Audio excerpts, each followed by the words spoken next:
She has some things she would like to share as a part of her testimony. And if you come over here, this will pick you up well. I used to know about the existence of religion, but I didn't know why it exists. I came to the United States to study in 2012. The difference in culture, life, language, and the way of doing things, as well as the differences in the surrounding environment and people around me, make me feel a bit troubled. So at the beginning of 2015, I followed my friend to Chinese Bible study. That was the first time I actually came into contact with Christianity. And I felt as though pieces entered my life, my heart, and my spirit seemed to have found its place of belonging. With proper guidance, I slowly began to understand who God was and what the Bible represents.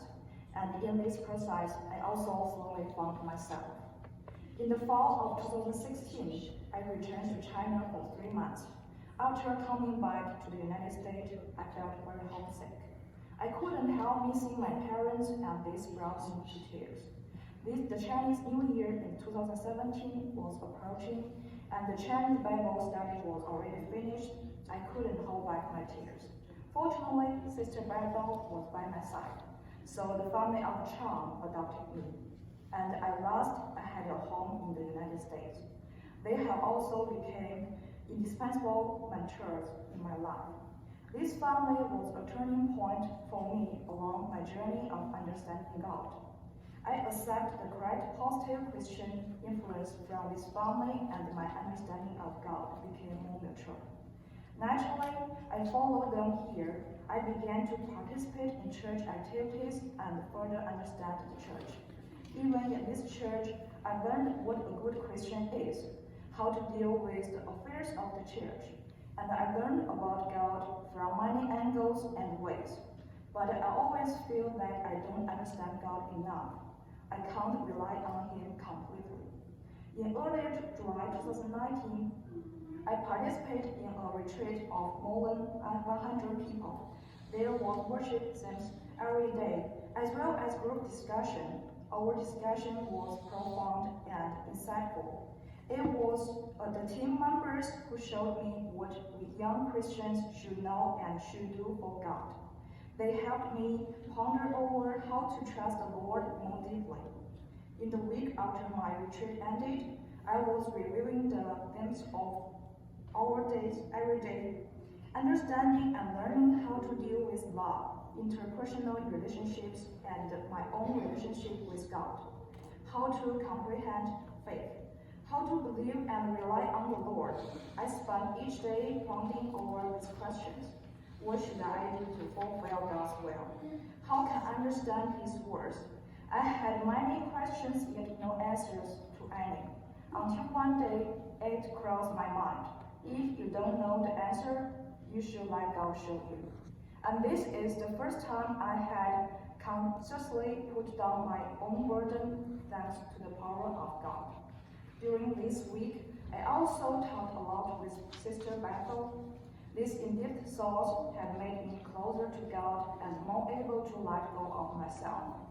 The next day, after talking with Sister Bethel, I naturally woke up. My mind was clear, my eyes opened, and a clear statement emerged. You are ready to be baptized. I was amazed by the sudden appearance of this sentence, but very excited. Having fought myself for so long, finally I could let go of myself and entrust myself to the Lord. At that moment, I also clearly understood that God will arrange everything for me and it will be the best arrangement. Thank you, God, for letting me get to know you and for allowing so many precious people to come into my life. I will cherish everything, and may your spirit always be with me. I accept Jesus as my personal Savior. I believe that He died for my sin on the cross. His resurrection gives me a new life. Amen.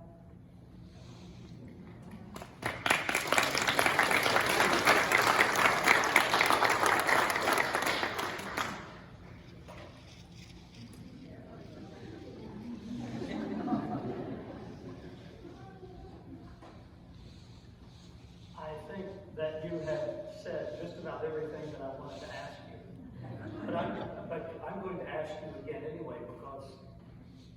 such a special thing. You do believe that Jesus, who came to earth to live among us, is the Son of God. Yes. And you believe that Jesus died on the cross for the sins of everybody, but particularly for you. Yes. Do you accept Jesus as your Savior and you want to follow him in baptism today? Yes. Thank you. God, we thank you today for Kani, for her decision, for the many people who have surrounded her. And we thank you for this privilege today. As we as a church share in her new life in you. Kani, it is my privilege to baptize you in the name of the Father, and of the Son, and the Holy Spirit. Amen.